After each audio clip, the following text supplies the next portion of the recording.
സമുദ്രനിരപ്പിൽ നിന്ന് 1500 അടി ഉയരത്തിൽ മലപ്പുറം ജില്ലയിലെ കരുവാരക്കുണ്ട് ഗ്രാമത്തിലെ കേരളാംകുണ്ട് വെള്ളച്ചാട്ടത്തിന് മുന്നിൽ നിന്ന് ഒരു 20-കാരന്റെ കൈകളിലൂടെ ഊർന്നു വീണ പന്ത് കാലിലേക്കും അവിടെ നിന്ന് നുരഞ്ഞു പൊന്തുന്ന വെള്ളച്ചാട്ടത്തിനുള്ളിലേക്കും അടിച്ചുയർത്തപ്പെടുന്നു.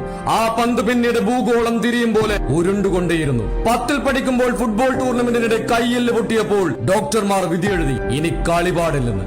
പക്ഷെ പന്തിനെ പ്രാണനായി കൊണ്ടു നടന്നവരുണ്ടോ വിലക്കിന് വഴങ്ങുന്നു. അവൻ പന്തുമായി കളിക്കാൻ ഇറങ്ങിയപ്പോഴൊക്കെയും ഉപ്പയുടെ ദേഷ്യത്തിന്റെ ചൂടറിഞ്ഞു. വിദേശ താരത്തിന്റെ ഫ്രീ സ്റ്റൈൽ ഫുട്ബോൾ വീഡിയോ യൂട്യൂബിൽ കണ്ടതോടെയാണ് കളി മാറിയത്. ആ വീഡിയോ ഇരുന്ന് കണ്ട് അതുപോലെ ചെയ്യാനുള്ള കഠിന പരിശ്രമത്തിനൊടുവിൽ അവൻ പന്തിനെ വരുതിയിലാക്കി. 597 മില്യൺ ആളുകളാണ് റിസ്വാൻ ഫ്രീ സ്റ്റൈലിന്റെ വെള്ളച്ചാട്ടത്തിലേക്ക് കാൽപന്തടിച്ചു കയറ്റിയ വൈറൽ വീഡിയോ കണ്ടത്. കുനിയിൽ പെരുങ്കടവ് പാലത്തിന് കീഴിലൂടെ ചാലിയാറിലെ വെള്ളം കുത്തിയൊലിച്ചു പോകുമ്പോൾ പാലത്തിന്റെ കൈവരിയിൽ ഇരുന്നവൻ പന്ത് തട്ടും. ശരീരത്തിലെ ഏത് ഭാഗം ഉപയോഗിച്ചും മൊബൈൽ ഫോൺ വെച്ചും അഭ്യാസ പ്രകടനങ്ങൾ നടത്തുന്ന റിസ്വാനെ നിരവധി വിദേശ താരങ്ങളാണെന്ന് ഇൻസ്റ്റഗ്രാമിൽ ഫോളോ ചെയ്യുന്നത്. ഫ്രീ സ്റ്റൈൽ പഠിക്കുമ്പോൾ അവനെ പലരും കളിയാക്കി പറഞ്ഞു, ഇതുകൊണ്ടൊന്നും നീ എവിടെയും എത്താൻ പോകുന്നില്ലെന്ന്. അവൻ ഇന്ന് എവിടെ എത്തി നിൽക്കുന്നു എന്ന് ചോദിച്ചാൽ സ്വന്തം നാട്ടിലെ മെസ്സിയുടെ അവസാനത്തെ കളി കാണാൻ ലുലു എക്സ്ചേഞ്ചിന്റെ സഹായത്തോടെ അർജന്റീനൻ ഫുട്ബോൾ അസോസിയേഷന്റെ ക്ഷണം സ്വീകരിച്ച് അർജന്റീനയിൽ എത്തി നിൽക്കുന്നു. അതെ, അരീക്കോട് നിന്ന് അർജന്റീനയിലേക്ക്.